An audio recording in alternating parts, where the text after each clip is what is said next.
Welcome to the first edition of America Unfiltered. First episode. This is your boy, the host, Overseer Ron.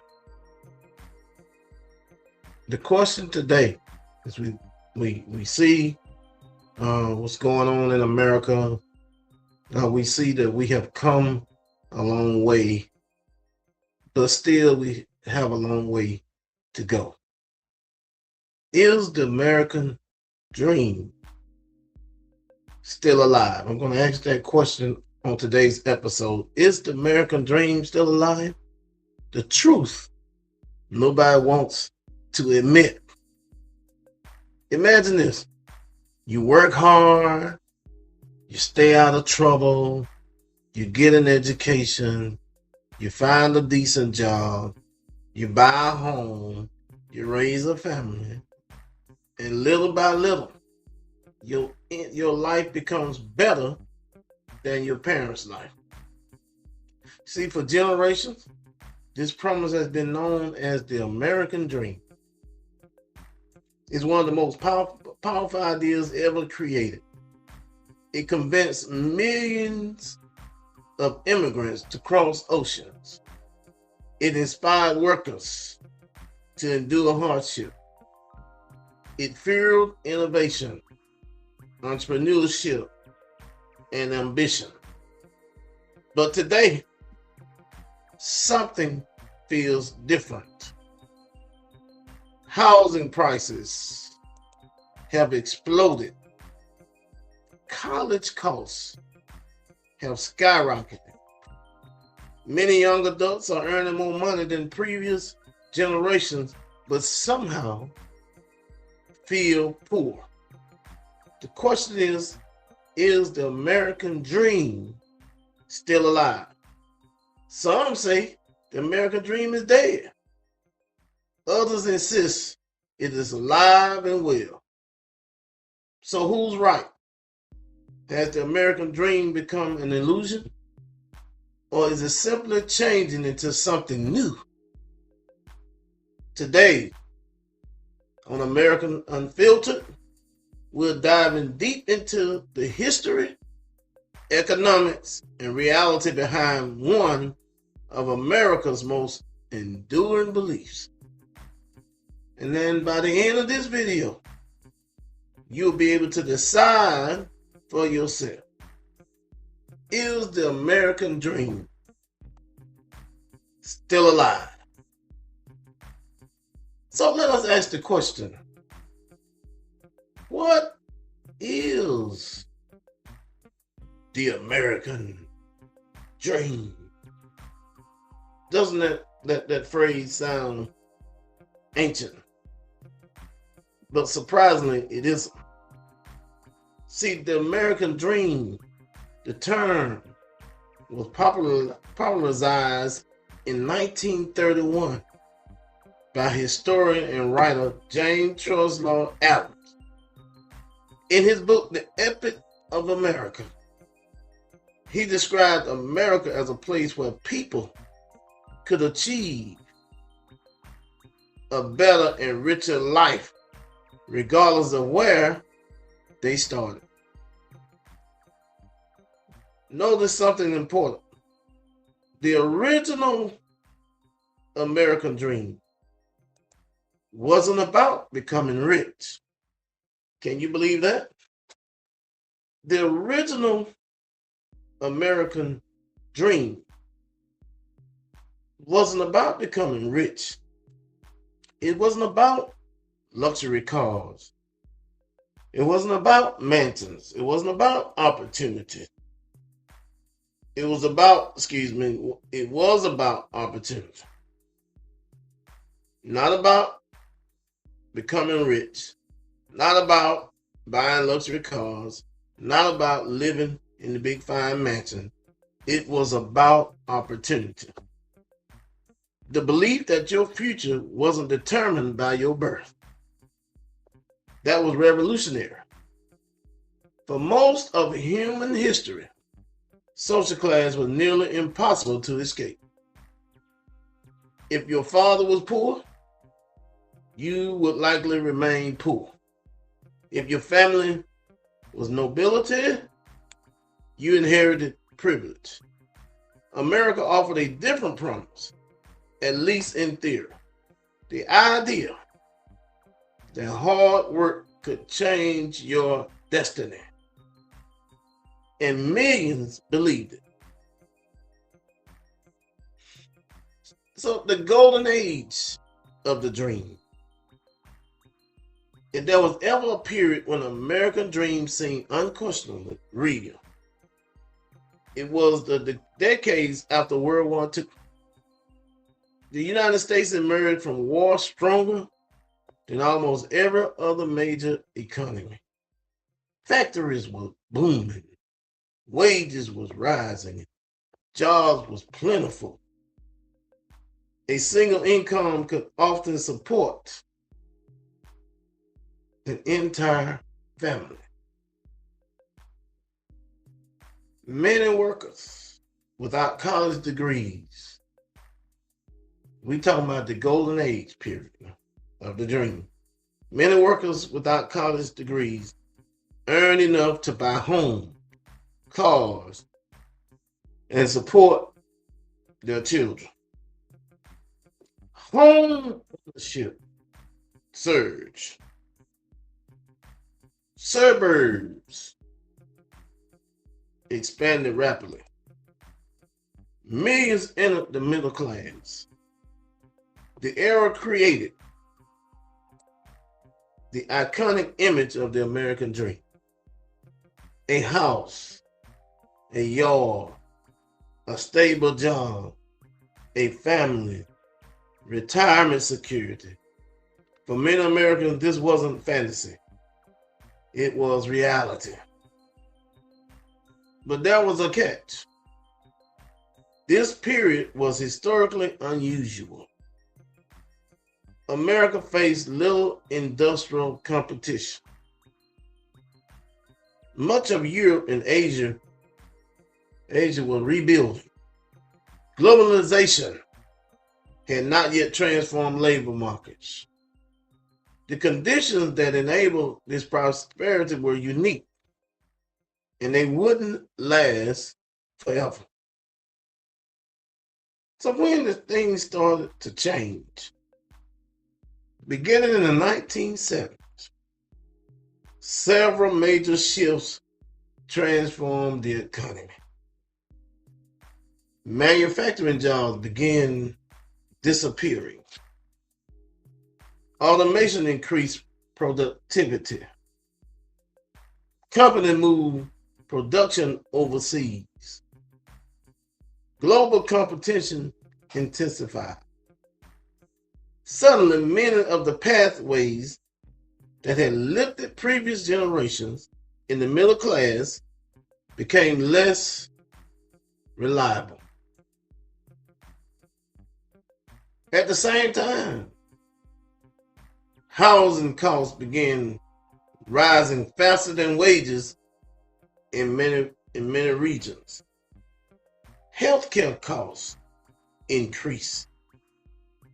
College tuition surged. The numbers became increasingly difficult to ignore. Many workers were still employed. Many were still earning more dollars than previous generations. But the purchasing power of those dollars often failed to keep up with rising expenses. For some Americans, it felt like running faster just to stay in the same place. That's when things started to change. But then the housing problem. Let's talk about housing. Because for so many people, there is where the American dream feels most out of reach. For decades, buying a home symbolized economic success. It represented stability, wealth accumulation, community, independence. But in many cities, home prices have grown dramatically. Young buyers face challenges previous generations rarely encountered. Larger down payments,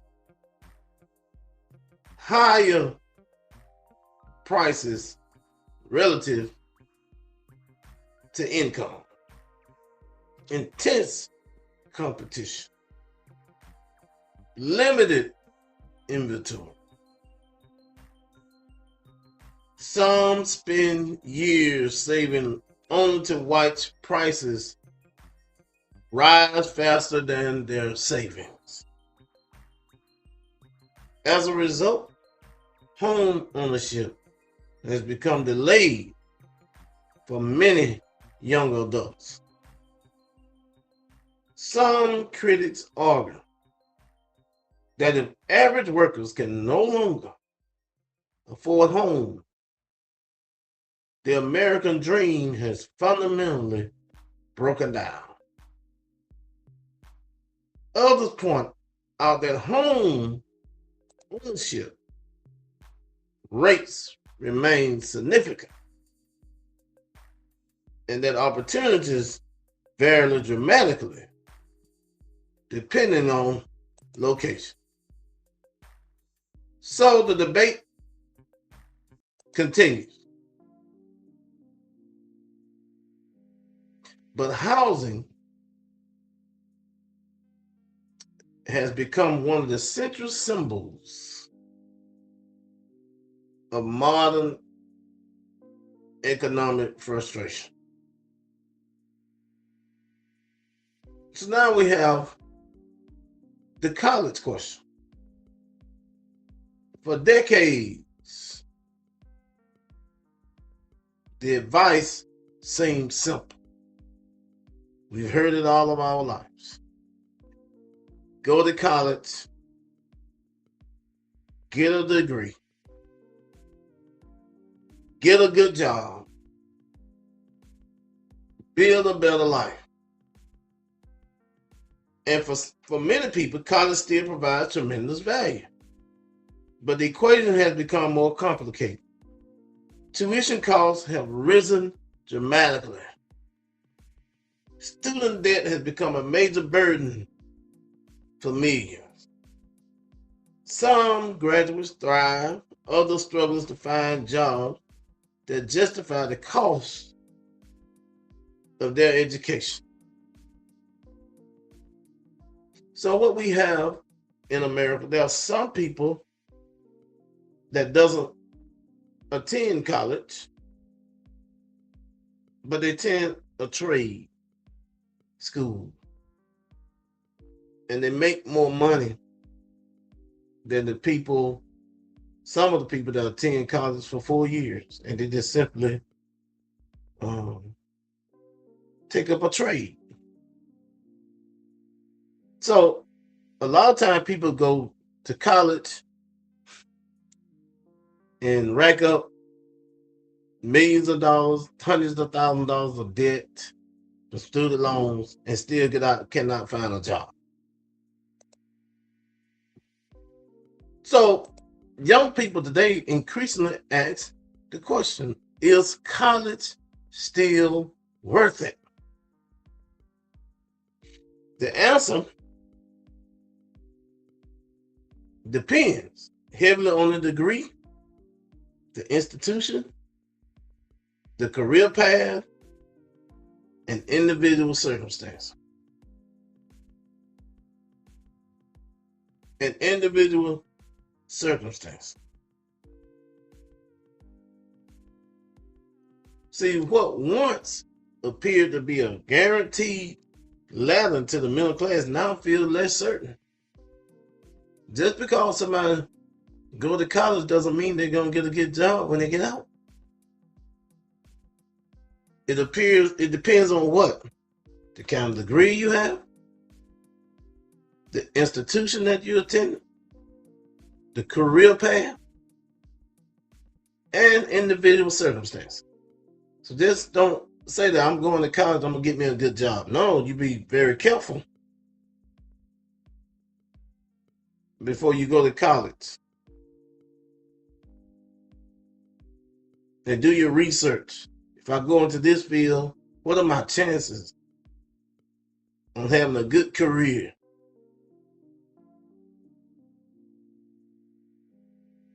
Okay? What once appeared to be a guaranteed ladder in the middle class now feels less certain. And uncertainty can be devastating to a dream.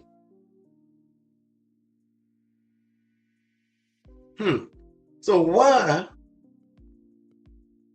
why some say the dream, the American dream we'll talk about. This is your host, Overseer Ron. The first episode of America Unfiltered. So why some people say the dream is dead? Well, critics present several arguments. They point to declining economic mobility. They note that wealth inequality has increased. They highlight housing affordability issues. And I don't care where you live, what your geographic is in the United States of America. You're not going to find what we used to call back in the day a cheap place to live. I don't care if you live in the South. I don't care if you live in the Midwest. I don't care if you live in the North. I don't care if you live in the West. I don't care if you live in the East. You're not going to find these days what you can find. Formerly, you could find a house, 2-bedroom apartment, $500-$600. You will not be able to find that these days, no matter where you go.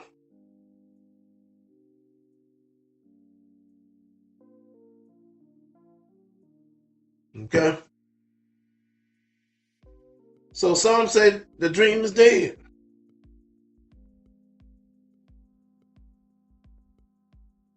They note that wealth inequality has increased. They highlight housing affordability issues. They emphasize rising debt. Sometimes what they're realizing is their outcome is more than their income. If your outcome is more than your income, there's no way you can live the American dream. And there's no way you can get ahead.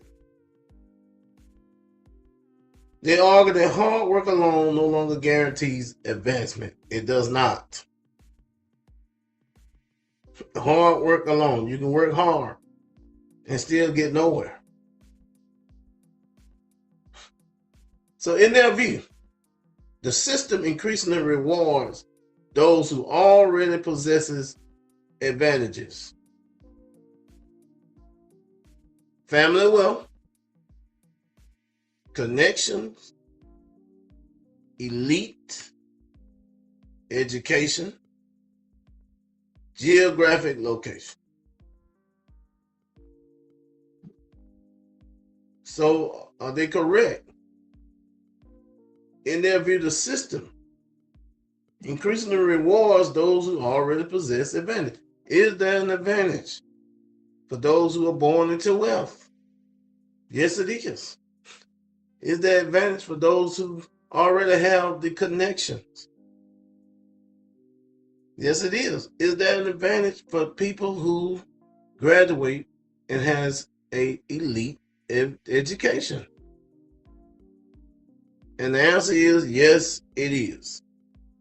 Your geographic location.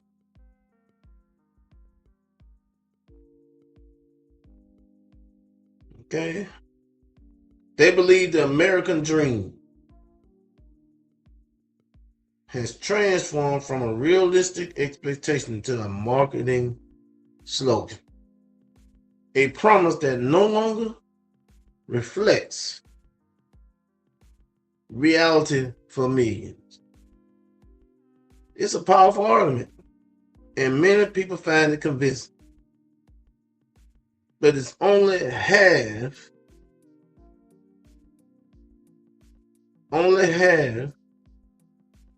of the story. So why some say the dream is still alive? Some say it's not, but why do some say that the dream is still alive?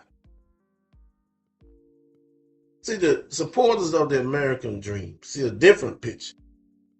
Yes, they acknowledge challenges. We do have challenges. Even today, we do have challenges. But they point to the extraordinary opportunities.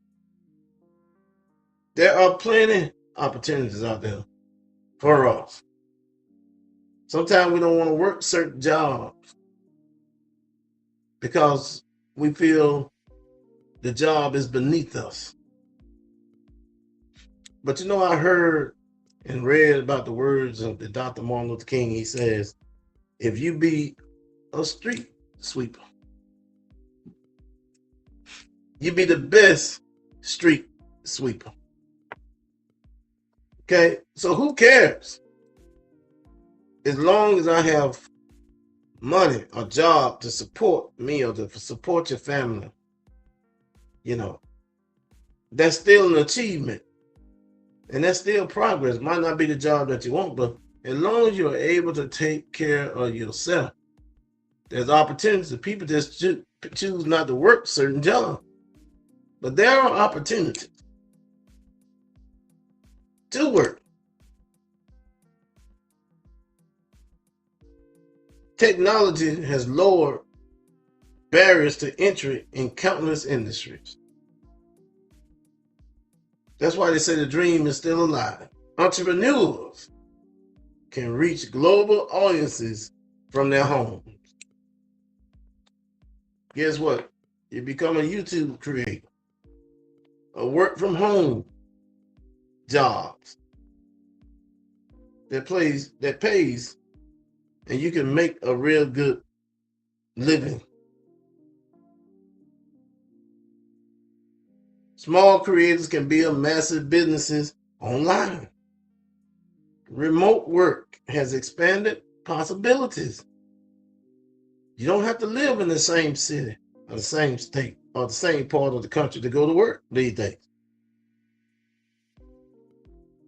So that we say that a dream is still alive because information is more accessible than ever before.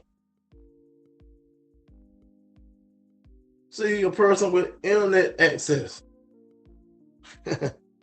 can learn skills that once required expensive institutions. Only thing you need now is the internet. If you have the internet,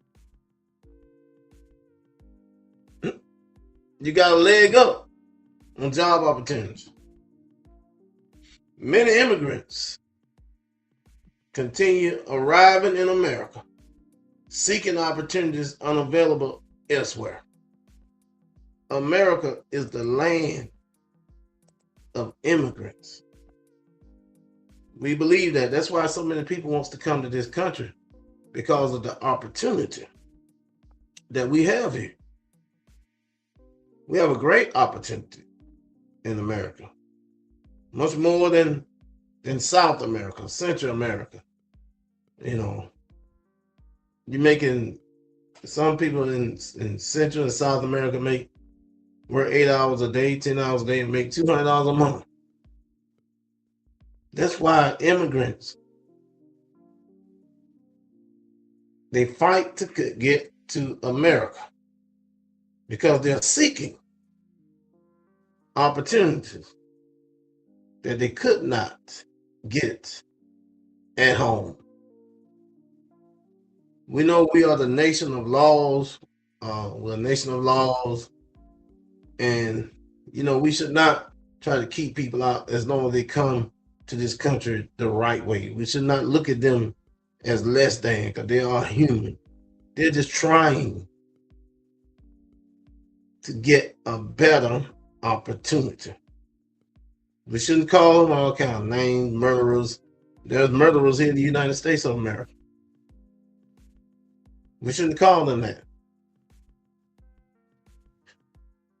They're not less than. They're humans. They're God's children too. They're just trying to get a better, come to the United States, come to America, because they're seeking better opportunities for not only them, but their families as well.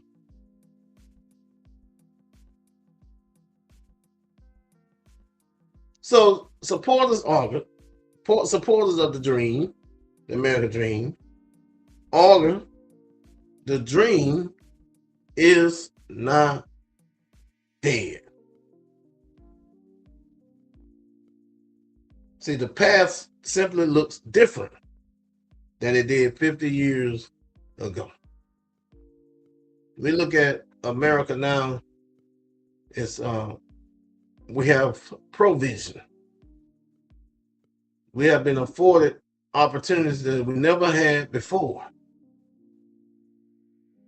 The reason why some people are not successful because they don't put forth the work, the effort to be successful. Nobody's just gonna come hand you anything.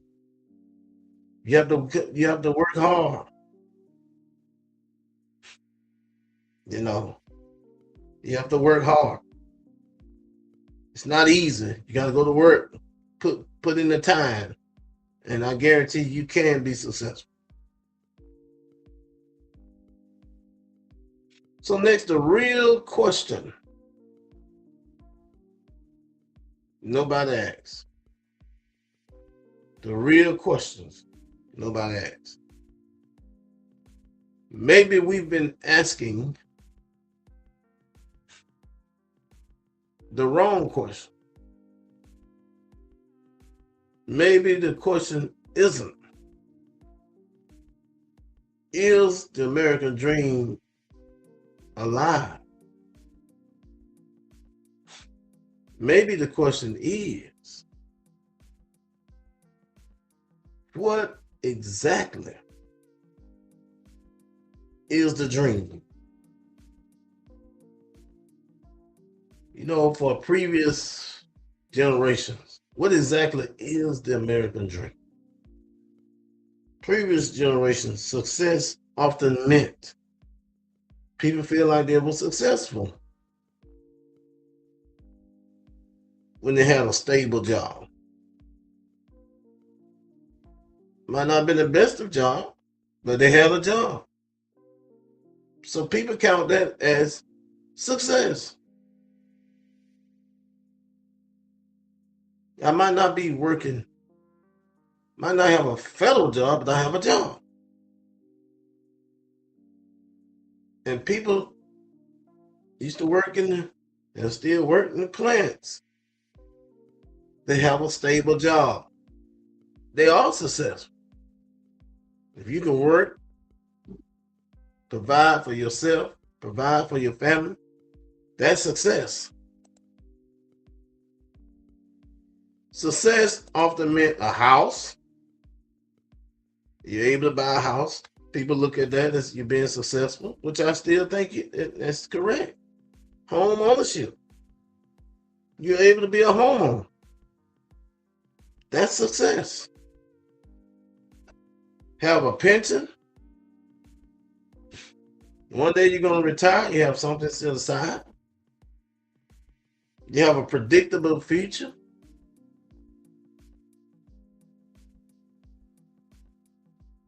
Today, though, many people value different things. They value flexibility. They value freedom. I've had some people, young folks, why don't you enlist in the military? No, I want to wear my beard. I don't want to cut my hair. They value those things instead of looking at, I could go and get a 20-year retirement, GI Bill, all the perks and all the benefits that come with it. They'd rather focus on, do I have to cut my hair? Young men.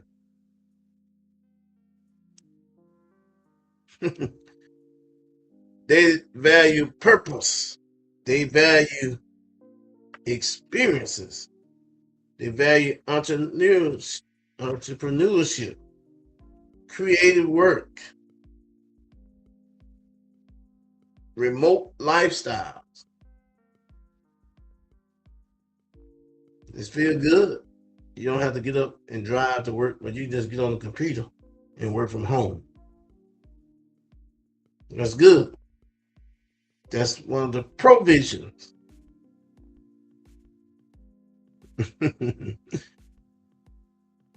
So we look at it. We look at all the things that are accessible to us today that we did not have 20, 30, 40 years ago. So we can say, hey, yes, the American dream is still alive. Still have a long way to go. We have come a long way, but still have a long way to go. But we can say things are a lot better than it was 40 years ago. There are more opportunities today than we had 40 years ago. So we should focus on taking advantage of the opportunity instead of complaining about what we can't do, what we don't have, which we can. We live in a time where if you work hard and you study, put in the time, you can be whoever you want to be, whoever you would like to become. But it takes hard work.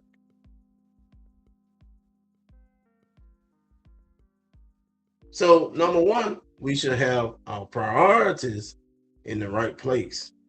Then we have to stay focused.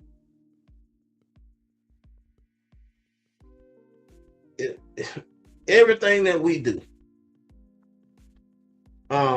is preparation.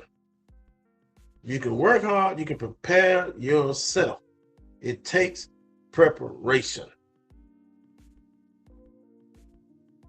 Nothing is going to be given to us unless you come from a wealthy family, and wealth is passed down.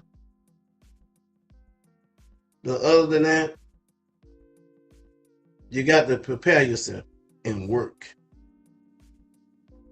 And if you're willing to work hard, there's nothing that you cannot do. And there's nothing that you cannot achieve. So the question is, as we wrap up on today, on the first episode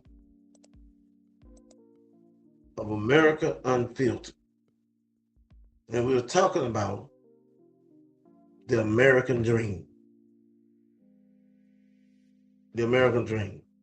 Is the American dream still alive? Is the American dream still alive? The answer depends on how you define it. On how you define it. If the dream means guaranteed upward mobility through hard work alone, many will argue it's become harder than ever. If the dream means the opportunity to build a better life through talent, persistence, education, innovation, and adaptability, many believe it remains alive. The truth is more complicated than either side admits. The American dream was never a promise. It was a possibility. We live in a land of possibilities. So the dream was not a promise, but it's a possibility. And possibilities that's neither alive nor dead. They expand, they contract, they evolve. The challenge facing America today isn't deciding whether the dream exists. It's deciding who gets access to it. Because the future of the American dream may depend less on individual ambition and more on whether society continues creating pathways for ordinary people to succeed. So what do you think? Is the American dream still alive? Or has it become something only a lucky few can achieve? Share your thoughts. I want to hear from you. Share your thoughts in the comments below. I'll read all of them. So, is the American dream still alive? Or has it become something only a lucky few can achieve? If you enjoyed this deep dive, subscribe for more documentary on history, economics, and the forces shaping our world.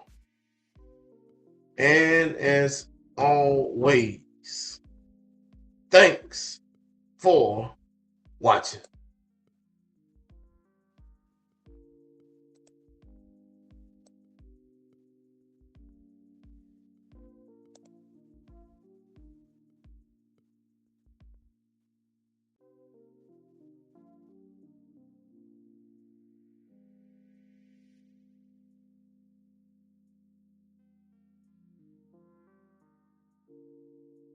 Thank you for watching Liberation Whole Life Center, the Center for Wholeness.